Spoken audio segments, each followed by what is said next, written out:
Hi, my name is Stephanie Stint, and this is my introductory video for EDL 853 Special Education for School Leaders. I'll start by talking a little bit about me personally. I live on a farm outside of Belleville, Kansas, and Belleville's a small town in north central Kansas. My husband and I have 3 children together. We have a 24-year-old son who not long ago graduated from Fort Hays State University. We have a son who just graduated from high school this year, and we have a 13-year-old daughter. Amongst all those 3 children, they certainly keep us busy with their events and their activities and following them around and driving them places. But we also do enjoy traveling and attending professional sporting events when we have a chance. Professionally, I've been in the field of education for about 25 years. I have mainly been in the general education classroom. I've also been a reading specialist. I have been an instructional coach. And I I had received my master's degree in curriculum and instruction, and started the building leadership endorsement, but then got a new job with the Kansas MTSS State Training Team, which is where I currently am now.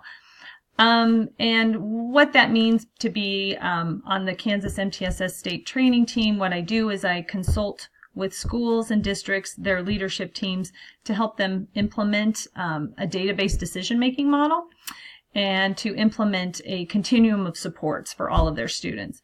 So as you can imagine, by doing that work with schools, special education is a big part of that, because we want districts and schools to be continually looking at their data and deciding if what they're doing instructionally and through their curriculum is meeting the needs of all their students. And of course, students in special education are part of that population.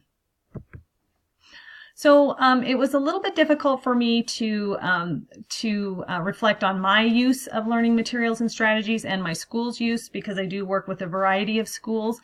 So what I tried to do is think about, in general, what my work leads schools to implement and what I generally see in schools.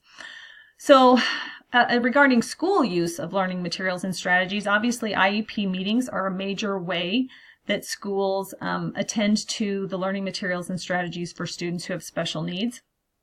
And those are really important way for administrators and special educators and general educators and parents to collaborate on meeting the needs of that student in special education, and attendance being a priority at those IEP meetings. And we also help schools understand what support in the core content areas look like for those students, as well as providing the appropriate interventions for students in special education for those who need it. Oftentimes, special educators might go into the classroom and support students by a co-teaching model or implementing instruction with a variety of modalities. What we want to do is make sure students in special education and all students have access to core content, and that oftentimes special educators have that expertise in providing, multisensory components or more intense instruction, more practice. They have ways to help teachers understand how to accommodate and modify and meet the needs of students who need that. The schools should and do have a system of ongoing screening and progress monitoring, and that way the school knows if what they're doing is working for again, all students, but certainly students in special education. If they need to adjust things through their curriculum or instruction, and meaning the system, meaning who's doing this progress monitoring, who's doing this screening, what do we do with the data, are students making adequate progress to catch up with their peers, those kinds of questions that schools would be having those conversations around. Also, the school would emphasize and prioritize high quality core programs and interventions that have an evidence base behind them and that have been pre-identified, so that once a student has been screened out to show they have a specific need, that they are matched directly with an intervention that meets their need. And the schools usually are the ones responsible for planning and designing the professional development. Those can be on instructional strategies that we know would be good for students who have intensive or supplemental needs. And also schools kind of reflecting on and thinking about what their expectations are for students in special education and students who have special needs. Do they continue to have high expectations for those students? And is their goal to close the gap between those students and their peers? Again, my own personal use of materials and strategies, it kind of difficult for me at this point. So I talked a little bit again about what we generally see from teachers and wanting collaboration between special educators and general education teachers being very important.